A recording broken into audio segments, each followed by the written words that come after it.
Hola a todos, bienvenidos a la segunda temporada de este podcast The Chosen, Caminando con el Elegido. Un gusto estar de regreso con ustedes después de unas cuantas semanas de break ahí cerca de Semana Santa. Pero aquí estamos, listos para entrar a la segunda temporada y qué manera de empezar la segunda temporada. Espero que para este momento ya hayas visto el episodio, porque si no, está lleno de spoilers. Pero más que hablar del episodio como tal, parte de lo que hacemos es hablar un poquito acerca de las ideas detrás de lo que hace en especial este episodio. Así que en esta ocasión retomamos el final de la primera temporada, donde vemos a Jesús teniendo este encuentro con la mujer samaritana, y termina la primera temporada con Jesús y los discípulos caminando hacia Samaria. Estaban en el pozo afuera de la ciudad y, bueno, van adentro, ¿no? Y este episodio pasa la mayor parte del tiempo, o casi la totalidad del tiempo, en Samaria, con Jesús y los discípulos explorando esta ciudad, y sabemos que pasan por ahí 3 días de acuerdo al relato bíblico. Pero me encanta cómo inicia el episodio. Siempre los inicios de estos episodios son muy especiales y este no es la excepción. Comienza con lo que poco a poco nos vamos dando cuenta resulta ser el funeral de uno de los apóstoles, uno de los discípulos de Santiago el Grande. Y entonces al principio vemos como que a diferentes discípulos hablando y dando un testimonio de lo que ha sido su vida, ¿no? Y después vemos que resulta que es Juan quien está tratando de obtener estos relatos de ellos. O sea, no son los discípulos contándole a alguien más, son ellos sentados con Juan.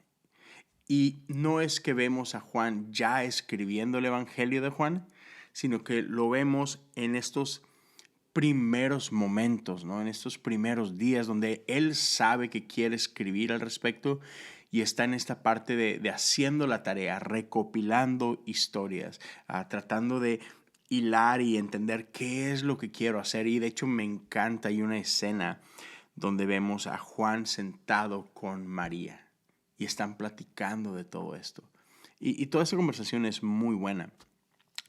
Y vemos todavía el tono sombrío, ¿no? Están en la casa, ya es de noche, y vemos su apariencia, ¿no? Un poco, no solamente ya en edad más avanzada, sino lo vemos un poquito cansados y un poquito descuidados.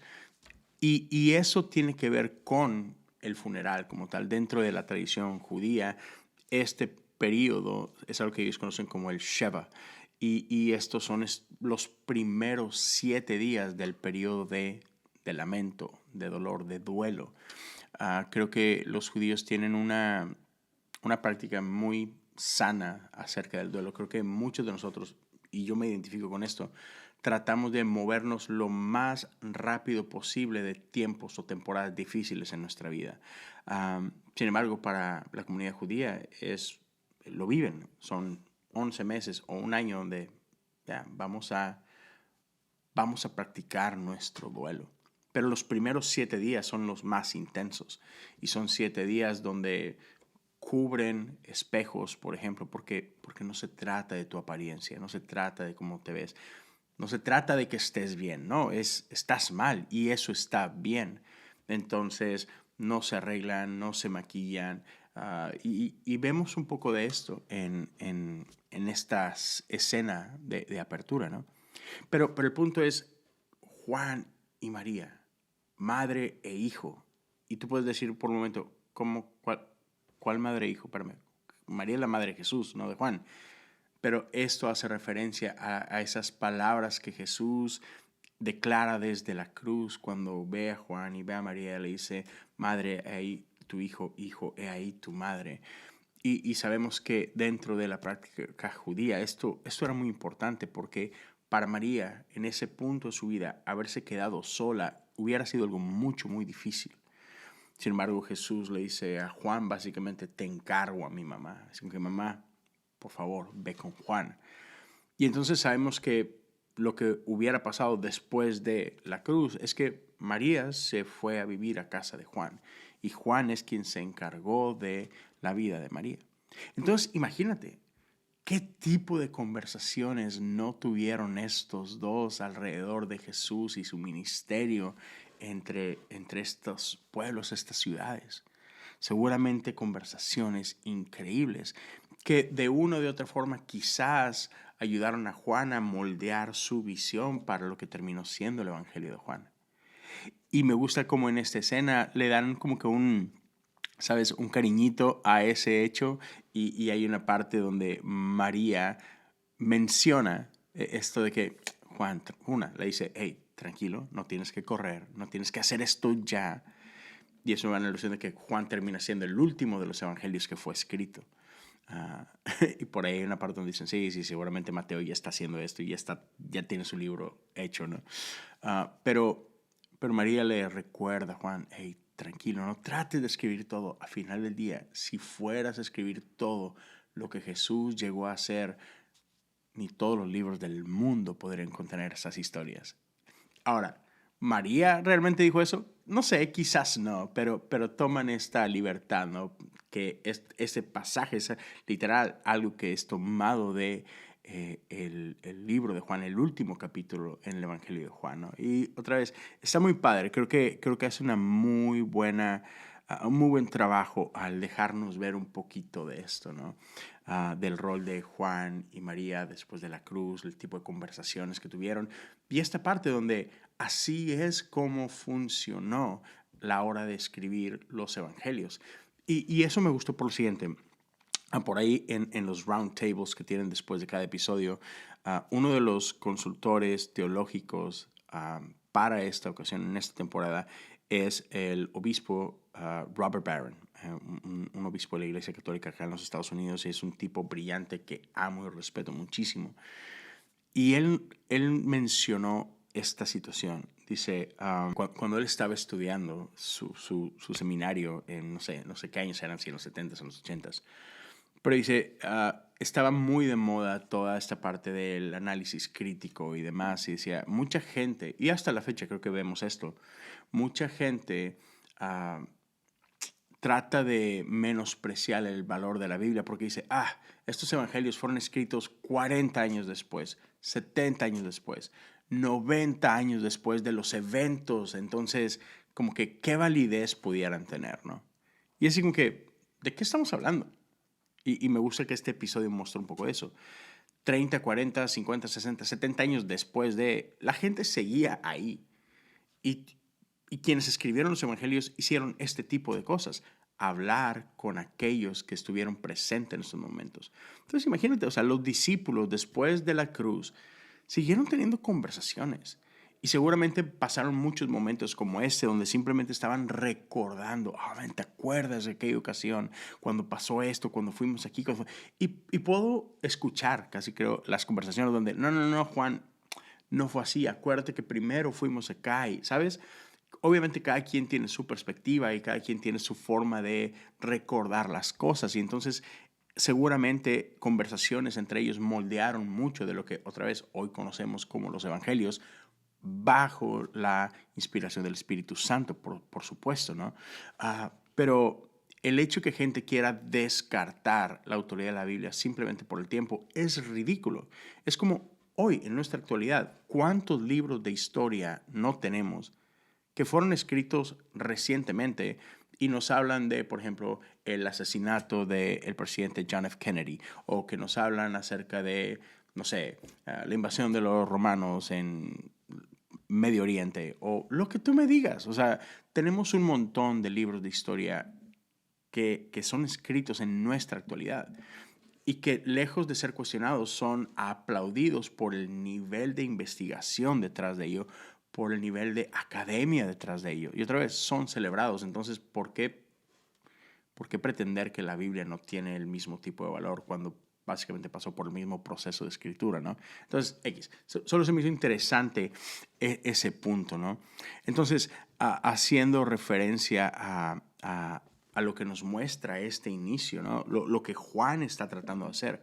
Porque vemos en esta escena cómo Juan está jugando con esta idea de cómo puedo comenzar el Evangelio.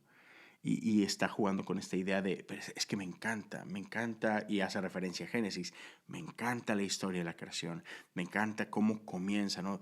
En el principio, y quiero hablar de Jesús, pero ¿dónde comienzo? Y María le dice, pues en el inicio, y él, sí, pero ¿cuál inicio? Su nacimiento, su genealogía, y Juan está como que no hay más. Y Juan está pensando como que en este aspecto de Jesús, donde es que Jesús no solamente Jesús, el verbo encarnado, Jesús no, su vida no comenzó como bebé aquí en la tierra, Jesús trasciende todo eso. Entonces lo vemos como que comenzando a masticar esta idea, ¿no? Y creo que eso es muy bello y podemos empezarlo a ver. Y el inicio de este episodio y el final de este episodio encapsulan perfectamente lo que es el Evangelio de Juan. Y creo que algo muy importante que muchas veces perdemos de vista es, ¿cuál es la intención de Juan? Y Juan nos comunica esto en el capítulo 20, verso 31, cuando dice, pero estas cosas se escribieron para que ustedes continúen creyendo que Jesús es el Mesías, el Hijo de Dios, y para que al creer en Él tengan vida por el poder de su nombre. Entonces, la intención de Juan es clara. Y todo su evangelio, principio y fin, están anclados en quiénes son como judíos, en lo que ellos valoran como judíos. Y entonces, tanto en el inicio como en el final, Juan está haciendo referencia a Moisés y a la Torá. Moisés, una de las figuras más importantes dentro de la cultura judía. Y bueno, sabemos, la Torá, estos tradicionalmente se conocen como libros escritos por Moisés, un legado de Moisés. Y el primer libro de la Torá, lo que conocemos como Génesis, comienza con en el principio. Y vemos a Juan haciendo eco de esto en su capítulo 1, los primeros versículos, ¿no? Pero creo que de pronto perdemos de vista esta parte. El final de Juan hace eco del final de la Torá. Juan 21:25 dice así, y está haciendo eco acerca de Deuteronomio. Jesús también hizo muchas otras cosas. Si todas se pusieran por escrito, supongo que el mundo entero no podría contener los libros que se escribirían. ¿Sabes?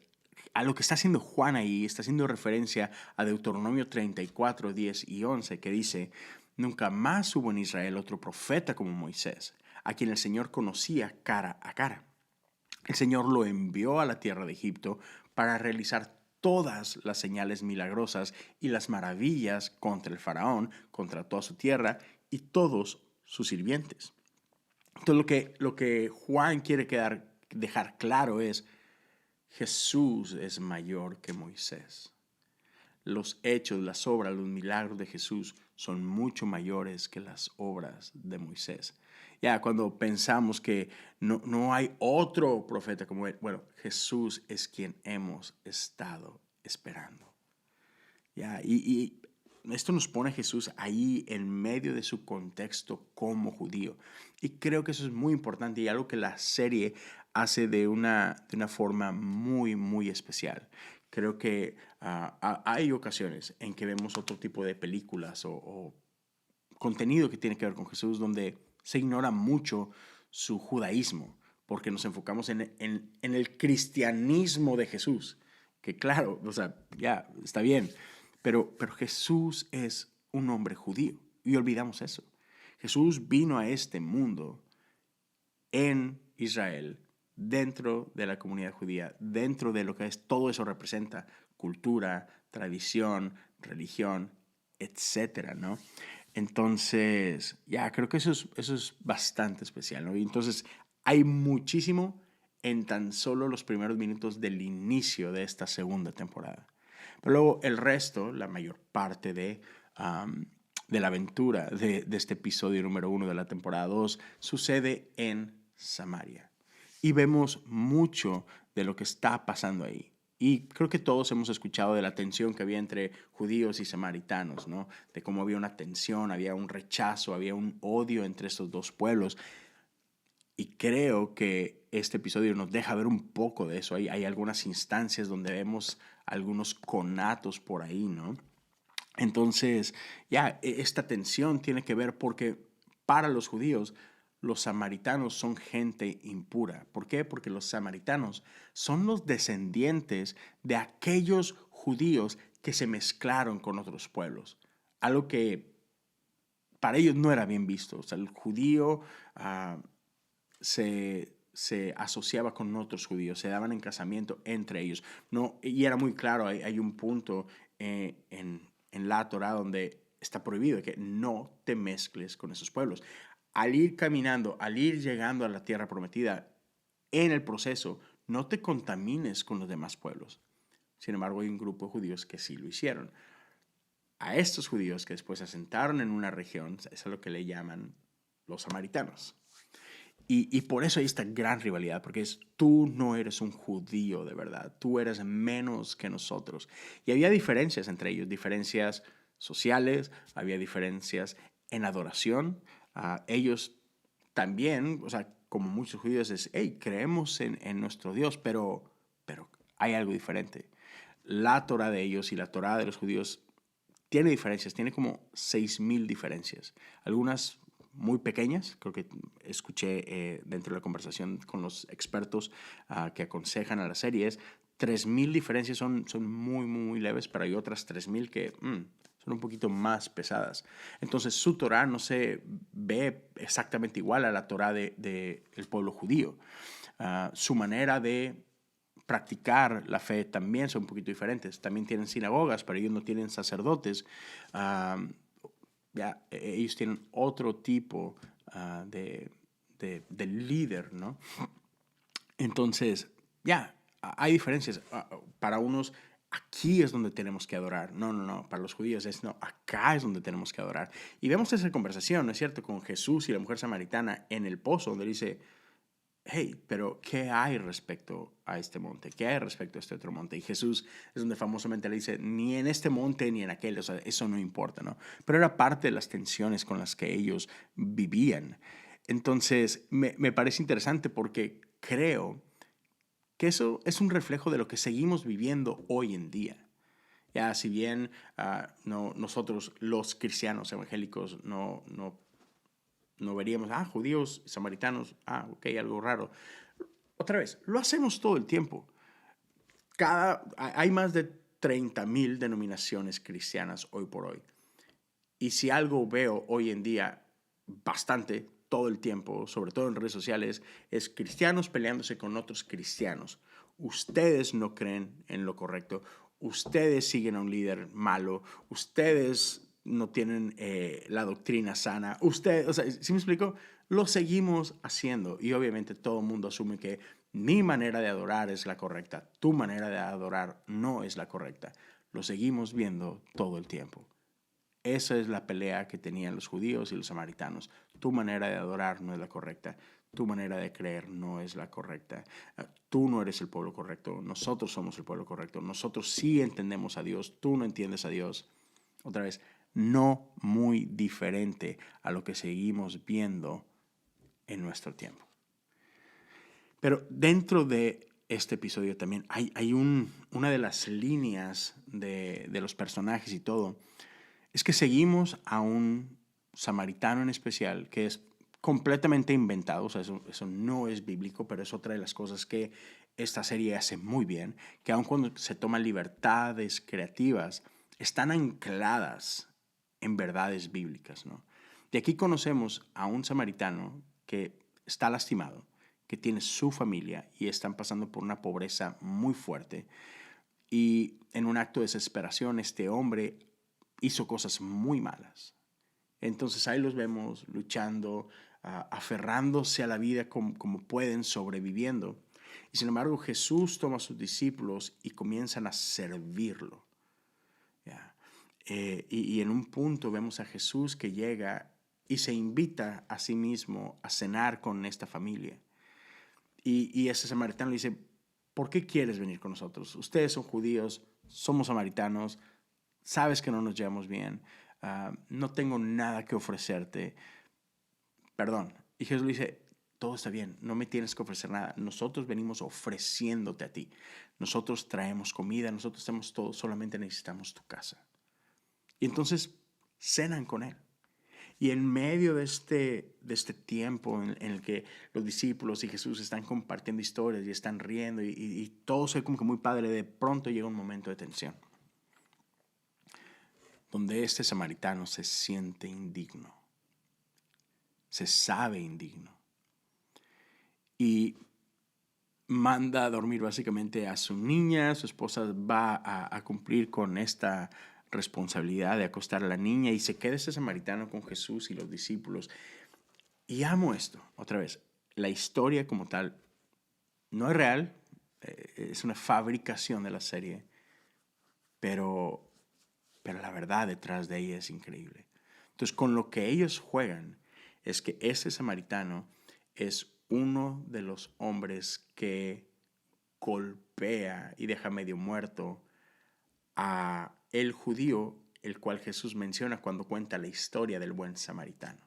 Es algo que nosotros conocemos como la parábola del buen samaritano, pero en el texto bíblico Jesús no se refiere a esto como una parábola, solamente es una historia que él comienza a contar. ¿Ok? Entonces, acá la serie toma un poco de eso y dice, este es uno de los hombres que atacaron a ese hombre en el camino. ¿Okay? Y de ahí construyen el personaje, la historia y todo esto, ¿no? Está hermosa. Entonces vemos a este hombre que se siente culpable y que reconoce delante de Jesús de que es que yo hice esto en un acto de desesperación. Mi familia estaba perdida, no teníamos nada y ¿sabes? Estamos tratando de sobrevivir, ¿no? Y entonces ese samaritano le dice a Jesús, si tan solo tú supieras quién soy yo, si tan solo tú supieras lo que yo he hecho, no estarías sentado aquí conmigo.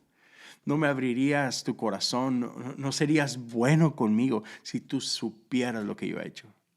Y me encanta que por ahí creo que fue Pedro quien de repente le dice, bro, sí, aún con todo eso, él estaría aquí, con que nosotros somos testigos, ¿no?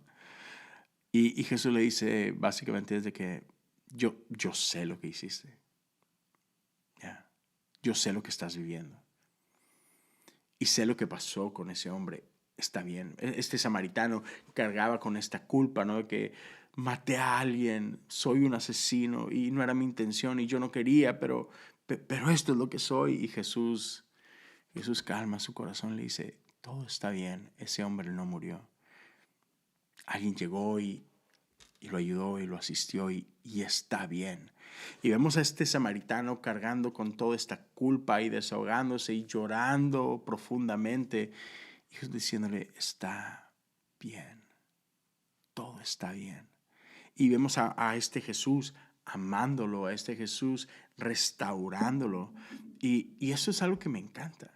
Porque otra vez creo que muchos de nosotros luchamos con eso. Luchamos con nuestro pasado, luchamos con nuestros errores. Muchos de nosotros tendemos a definirnos a nosotros mismos basado en los peores momentos de nuestra vida, basado en nuestros peores errores. Y tomamos esos momentos y dejamos que nos definan. Tomamos lo peor de nosotros y lo tomamos como nuestra etiqueta, como nuestra bandera, como que esto soy. Y me encanta cómo Jesús dice, no, eso no eres tú. Eso no te define a ti. Eso es algo que viviste, eso es lo que te pasó. Esto no es lo que tú eres. Y me encanta porque es ese amor sin medida de Jesús el que termina transformando lo que somos. Termina transformando cómo nos vemos y cómo nos entendemos. Oh, man. Y en un punto en esa noche, en esa conversación, la esposa del samaritano de pronto dice a Jesús, si realmente tú eres el Mesías, ¿por qué sigue habiendo dolor? Porque lo que nuestra tradición apunta es que cuando el Mesías regrese, básicamente la injusticia se terminará, el dolor se terminará, el sufrimiento se terminará. Así que, ¿qué está pasando entonces? Y creo que es algo con lo que muchos de nosotros seguimos luchando hoy en día, ¿no? Esto que teológicamente se le conoce como la teodicea, o sea, el problema del dolor. ¿Por qué sigue habiendo dolor? ¿Por qué sigue habiendo muerte? ¿Por qué cosas malas siguen pasando a la gente buena? ¿No? ¿Por qué Dios permite la maldad? Y me encanta la respuesta de parte de Jesús, ¿no? Y creo que nosotros como podemos definir esto es de que Jesús ya murió por todo esto. Jesús es el Mesías, pero nosotros estamos viviendo en este espacio, en este momento, entre Él ya, pero todavía no. Sí, es Jesús ya venció, pero seguimos lidiando con la consecuencia de la muerte y del pecado. Sí, la muerte ya fue vencida, el enemigo de nuestras almas ya fue derrotado, pero seguimos viviendo con las consecuencias que eso nos dejó. Me encantó esta ilustración que escuché no hace mucho. Y es, no sé cuántos de ustedes son fan de El Señor de los Anillos o han leído El Señor de los Anillos o han visto las películas, pero Tolkien hace un gran trabajo para ilustrar esto. Es durante las 3 películas, durante los 3 libros, vemos esta misión de destruir el anillo, ¿no? ¿Por qué? Porque la maldad está cobrando fuerza. Sauron está retomando su poder y empieza la maldad a avanzar, ¿no? Entonces vemos a esta comunidad del anillo en este caminar a destruir el anillo. Y el anillo sabemos que el momento que el anillo se ha destruido, el enemigo es destruido, ¿no? Y si finalmente sucede, lo vemos en el retorno del rey, cuando finalmente en esta batalla entre Frodo y Gollum, el anillo termina cayendo a este volcán, ¿no? Y el anillo es consumido, es destruido, Sauron es derrotado, la batalla, la gran batalla termina y listo. Y pareciera que, ok, ese es el final del Señor de los Anillos. Sin embargo, ese no es el final del Señor de los Anillos. Pero ya lo lograron, terminaron con la misión. Y sí, pero lo que Tolkien nos enseña es que ya el final no es siempre el final que esperamos. Hay mucho más después de esto, ¿no? Y vemos como 2, 3 escenas diferentes que parecen que son el final de la historia y no lo son.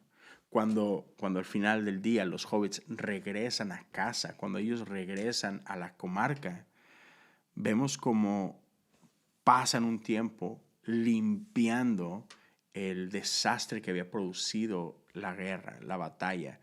O sea, todavía pasaron un tiempo. Después de que Sauron ya había sido derrotado, después de que el anillo ya había sido destruido, pasaron, no sé, días, meses, años en que todavía tenían que seguir derrotando a todos esos pequeños ejércitos que se habían esparcido, esparcir maldad.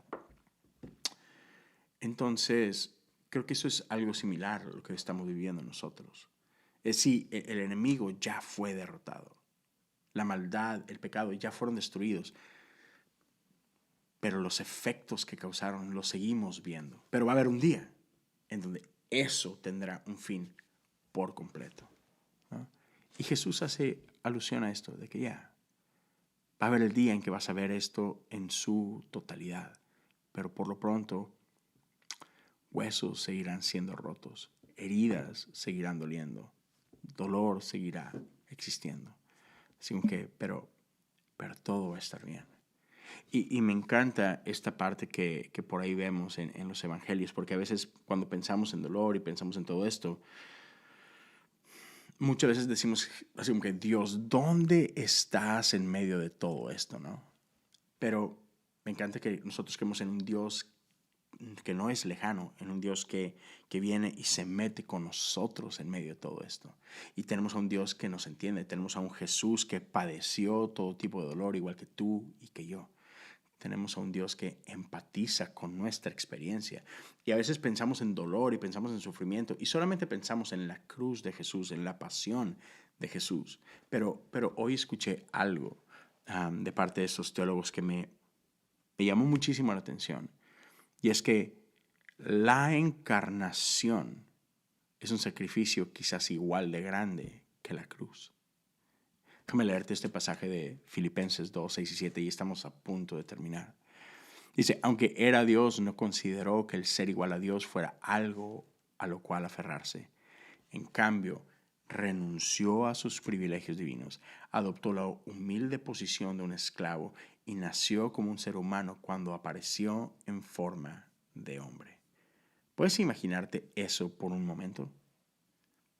Jesús, el Verbo, aquel que estuvo desde el principio, se despojó de todo esto para venir a habitar entre nosotros, para venir a ponerse carne y a venir y sufrir como nosotros. Ese acto de encarnación, ese acto de lo sublime a lo natural, fue un acto de sacrificio enorme de parte de Jesús.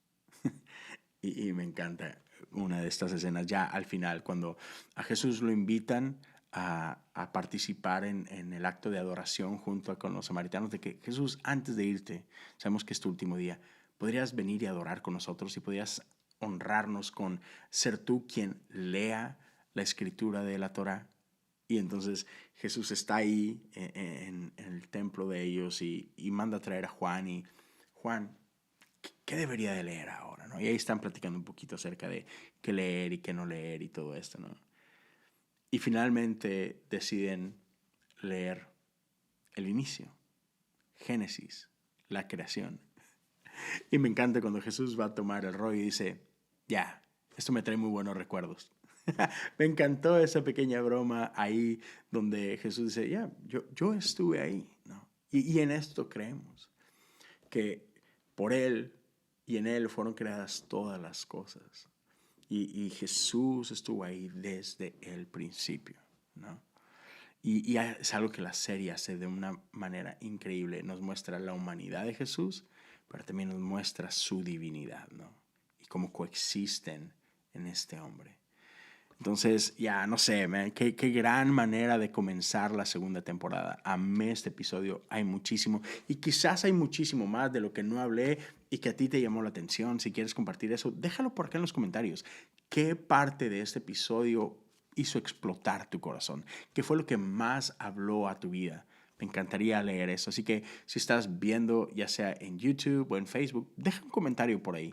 Te invito a que sigas el canal, dale un pulgar arriba. Ayúdame a compartir este contenido, sería muy bueno. Si solamente lo estás escuchando en Spotify o Apple Podcast, igual te animo a suscribirte al podcast. Y si puedes ayudarme a compartirlo, eso sería muy bueno. Si alguien me quiere etiquetar en redes sociales, tanto en Twitter como en Instagram, me encuentras como Leo Lozano HOU. Así que ya, déjame saber lo que está pasando. Cuando posteas algo, sería bueno saber de ti y por ahí continuar la conversación. Gracias por acompañarme en este primer episodio de la segunda temporada. Si no me conocías, si esta es la primera vez que estás viendo algo mío, mi nombre es Leo Lozano y también tengo otro podcast que se llama Cosas Comunes. Tengo ya 4 años haciendo ese podcast. Te invito a checarlo, va a aparecer por acá en algún lado. Entonces, ya, date una vueltecita por allá y ya, te animo. Sígueme en redes sociales, vamos a conectar y espero acá nos vemos la siguiente semana con el episodio número 2 de esta segunda temporada. Cuídense mucho, Dios me los bendiga. Hasta pronto.